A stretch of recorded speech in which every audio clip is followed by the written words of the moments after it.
Alright, back to the third battle of Winchester. Decided to play 2 turns this time in the battle from Death Valley, GMT Games 2019. Battles in the Shenandoah Valley. And we played the, let's see, 0, 8, and 0, 900 turns. So we'll be starting the 10 o'clock turn, and finally the Confederates will start getting some infantry on the board here.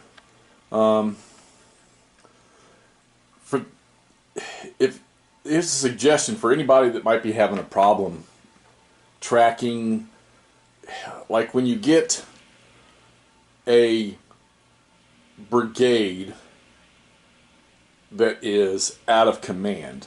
And let me do an example here. Let's say that a unit has, let's say that Fitz Lee here has, he drew the 4 activation shit.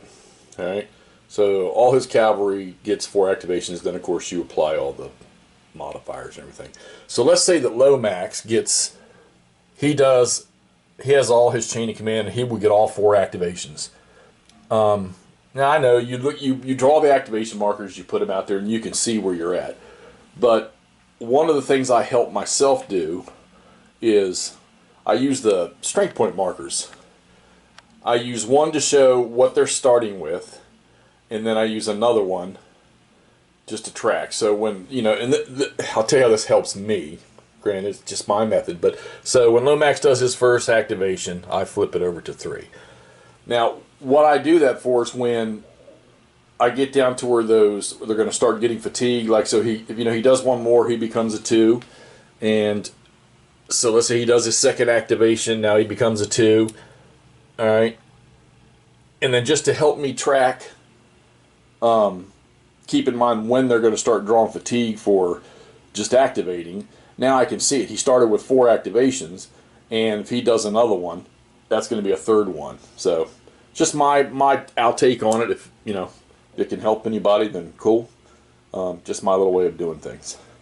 All right, so let's get back to the board here. So, quite a bit has actually happened.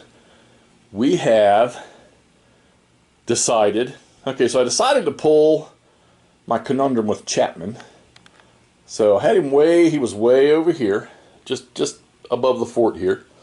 And I decided, okay, I'm going to take him back and screen the right side of the 6th Corps attack. Alright, so I started to pull him back. I said, I wonder if we can do anything to this small cavalry brigade sitting here in the gap between the woods, or maybe at least keep them on. So I thought, you know what? I got the Spencers, I can pull up in there on my horses and shoot. And that group there has nothing to shoot back at with when they're mounted. So they're carrying carbines, and I notice there's no. And somebody can help me clarify that one too, please. Is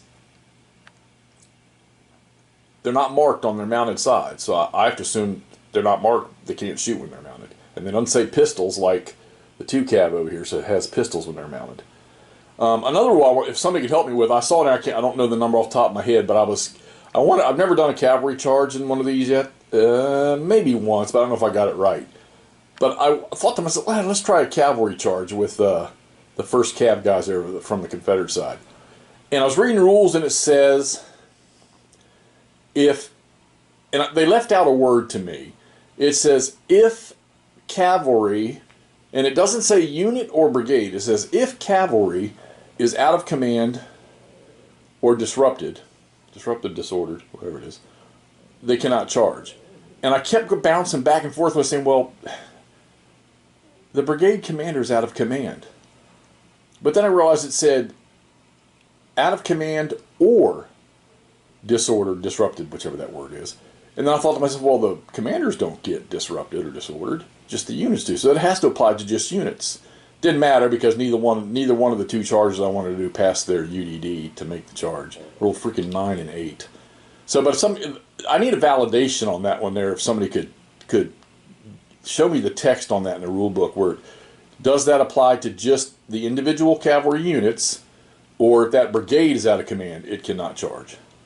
All right. Anyhow, so nothing really happened over here. He's there screening.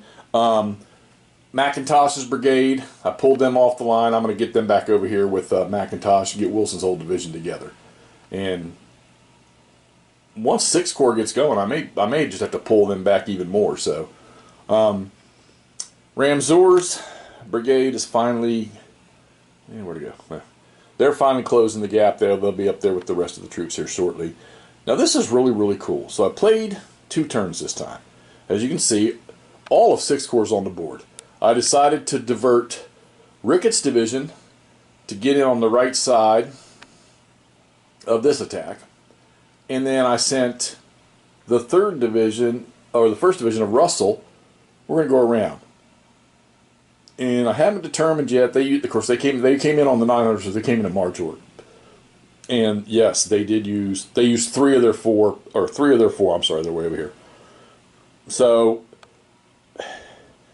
well, you know, the Confederate troops are going to be coming down from here. So now I got to decide what my options are for them. To drive south and shatter what's going on here, maybe pinch Ramseur. See, I don't know if I need to, because I got Ricketts' whole division, who, there's just not enough Confederate troops here yet to deter or defer or delay, I think, Ricketts' division once he goes around. And those are large units. So I'm thinking the best use for these guys, as long as this cav doesn't mess with them, is to prep for the troops coming down from Martinsburg. I have to think about that one. Because I'm open for suggestions too. All right, now let's get back to this attack over here. So Getty's division got online and decided, okay, let's get Ramseur out of these woods. Man, does it look to you like it happened?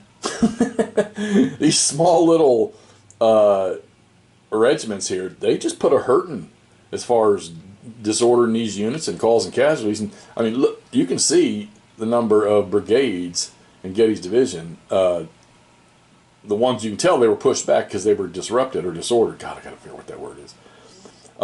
This little 2 unit right here that now has a -2 DRM for ammo, he actually shock assaulted that 3 strength regiment in 1.